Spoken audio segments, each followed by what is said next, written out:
کہ ایک کسان سرکار غریب نواز کی بارگاہ میں آیا، غریب کسان، اور آ کر کے کہتا ہے خواجہ میرے آقا، آپ کا جو مرید ہے قطب الدین، اس کا مرید ہے شمس الدین التمش بادشاہ، میں کسان آدمی ہوں، مجھ پر ٹیکس بادشاہ نے زیادہ لگا دیا اور اب وہ میری قوت سے باہر ہے، تو اگر آپ میری سفارش کر دیں بادشاہ سے تو بادشاہ اس ٹیکس کو کم کرے گا یا معاف کر دے گا؟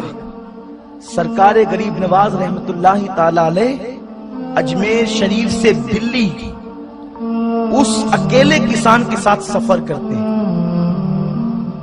کسی مرید کو ساتھ نہیں لیا، وہ کسان ہے اور غریب نواز ہے۔ کیوں جا رہے؟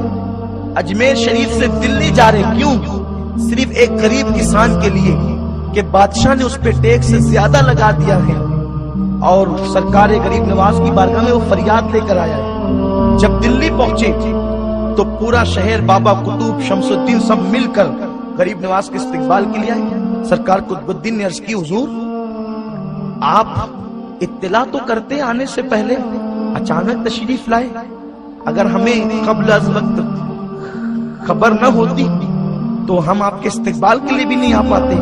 فرمایا یہ جو کسان ہے بادشاہ نے اس پر ٹیکس زیادہ لگا دیا ہے اور یہ میرے پاس فریاد لے کر کے آیا، اس لیے میں آیا ہوں تاکہ ٹیکس کم کراؤں۔ سرکار قطب الدین نے کہا اللہ اکبر، حضور آپ ایک خط لکھ دیتے تو یہ ٹیکس معاف ہو جاتا، ارے خط لکھ دیتے تو کئی گاؤں اس کو وقف کر دیے جاتے، کیونکہ شمس الدین کیا میرے آگے جاتا اور آپ کے خط کی وہ بے ادبی کرتا؟ آپ ایک خط لکھ دیتے تو بھی کام ہو جاتا، یہاں تک آنے کی ضرورت کیا تھی؟ غریب نواز کا جواب سنو، فرماتے ہیں خط لکھ دیتا، اس کا کام تو ہو جاتا، لیکن اس کے ساتھ آنے سے اس کا جو دل خوش ہوا ہے وہ کب ہوتا؟ اس کے ساتھ چلنے سے اس کے دل کو جو خوشی ملی وہ کب میسر آتی؟ اور سنو، اللہ راضی نہیں ہوتا مگر صرف اس وقت جب کسی بندے کا دل خوش کیا جائے۔ اگر اللہ کو خوش کرنا ہے تو اس کے بندوں کو خوش کرو، اللہ خوش ہو جائے گا۔ غریب نواز فرماتے ہیں میں نے سفر میں ایک ولی سے ملاقات کی، اس نے کہا معین الدین اگر اللہ والا بننا ہے تو پہلے اللہ کے بندوں کی خدمت کر، جب تو اللہ والا بنے گا میرے آقا صلی اللہ علیہ وسلم کے دیوانوں۔ لیکن افسوس یہ جو اصل دین ہے، دین کی اساس ہے، یہ ہمارے درمیان سے اٹھ گئی۔ اب ہم سمجھتے ہیں صرف تسبیح لانا یہ دین ہے۔ میں تسبیح کا منکر نہیں ہوں، یقیناً تسبیح پڑھی جانی چاہیے، اللہ توفیق دیتا ہے تو ہم لوگ بھی کچھ تسبیح پڑھتے ہیں، اللہ قبول فرمائے۔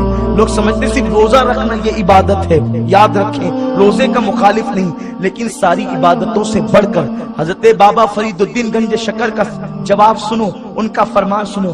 فرمایا کثرت سے تلاوت قرآن کرنا، کثرت سے نفل روزے رکھنا، کثرت سے نفل نمازیں پڑھنا، یہ کام تو کمزور بوڑھی عورتیں بھی کر لیتی ہیں، کمزور بوڑھی عورتیں بھی کثرت سے نمازیں پڑھ سکتی ہے، کثرت سے تلاوت کر سکتی ہے۔ اصل عبادت تو یہ ہے کہ انسان اللہ کے بندوں کا دل خوش کرے، اللہ کے بندوں کا دل جیتے، وہ آئے تو ان کی خاطر تواضع کرے، وہ آئے تو ان سے مسکرا کر بات کرے۔ وَقُولُوا قَوْلًا سَدِيدًا، لوگوں سے سیدھی سیدھی اچھی بات کرو، لوگوں یہی دین ہے، اور سرکار غریب نواز نے اسی ذریعے سے لوگوں کا دل فتح کیا۔